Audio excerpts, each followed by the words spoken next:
I do a lot of consultation and coaching calls, and I wanted to first define what the difference is between consultation and coaching. So, consultation is when the consultant is sought after as an expert.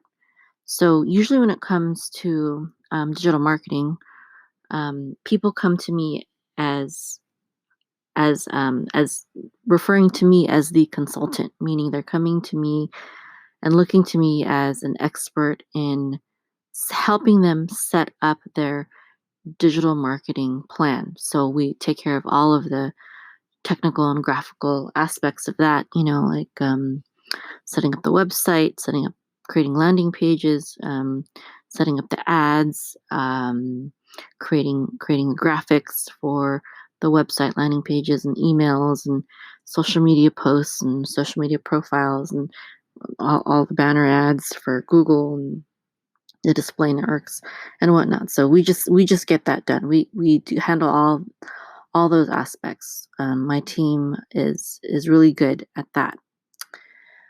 But when it comes to coaching, people come to me for business coaching, and the difference with coaching is, if you think about like an athlete, the coach is not the star, right? When I'm acting as a consultant, I'm kind of like, the star, right? They're like, okay, well, we need to get this done. Can you do it? And I'm like, yes, I will do that for you. I'll get it done.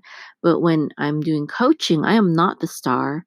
Um, the person that's coming to me is the star, and I'm just their coach. I'm just helping them. The answers are in them.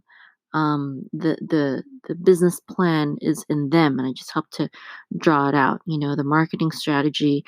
Maybe I'll give them pointers or something like that. But ultimately, it's them. It's you that will execute it. You're the boss when it comes to that. I mean, they're the boss when it comes to other things too, but they defer to me because I'm an expert at digital marketing.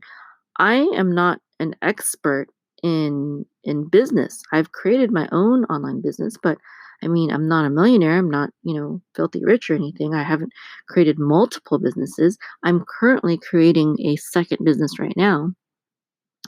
My first business was, of course, digital marketing services, and now I'm doing my second business. This one is more coaching and teaching. So when people come to me as a business coach, I'm there to provide encouragement and support, help them talk through things, and give them my experience, and also to be a cheerleader. Just to if I can understand their vision and see it, I'll tell them, that's a great idea, and maybe just give them some pointers based on things that I've learned, or studied, or experienced myself. So yeah, and I do that.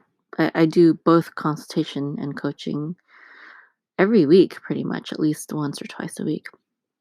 Anyways, so one of the things that I talked with someone about recently, I asked them, coaching is a lot about asking the right questions that will draw out, the answers from the person that you're coaching. So one thing I asked someone that I was on a call with the other day is, I said, what is your biggest challenge right now in terms of digital marketing?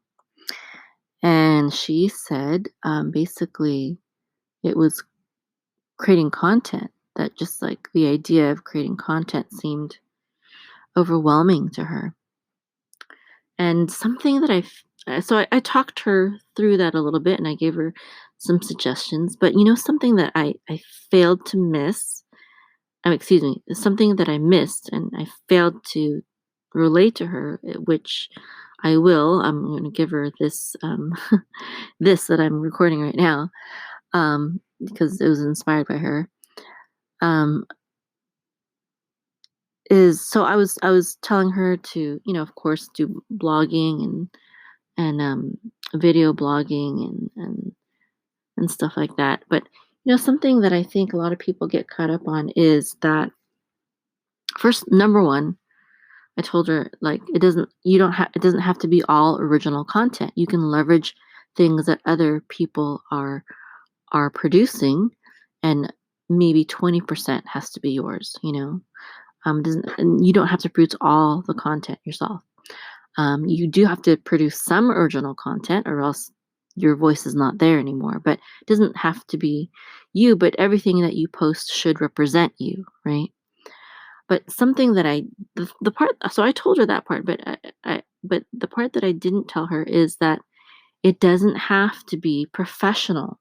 That these days, with digital marketing, people appreciate personal over professional, meaning you don't have to spend a lot of time to create a piece of content. It doesn't have to be perfect, especially when it comes to video. People want to kind of do things perfect sometimes, but the trend, the up and coming trends are, especially with the new and emerging networks, is just personal, is real, is raw. So your marketing doesn't have to be super fancy, and it doesn't have to take a lot of time, and it doesn't have to cost a lot of money. And there's a lot of tools where you can get a lot of things done yourself. And it would be ridiculously expensive to hire me or anyone else to do those kinds of things. And it's so easy to do it yourself. And it's really not until you start making a lot, like a ton of money, where you can, kind of hire your own team to do all those types of things. So that's really what I wanted to make, do this recording about, is to tell everyone that your marketing does not have to take a lot of time or money or even effort. But what it does have to be is it has to be authentic, has to be real, and it has to be you, it has to be personal.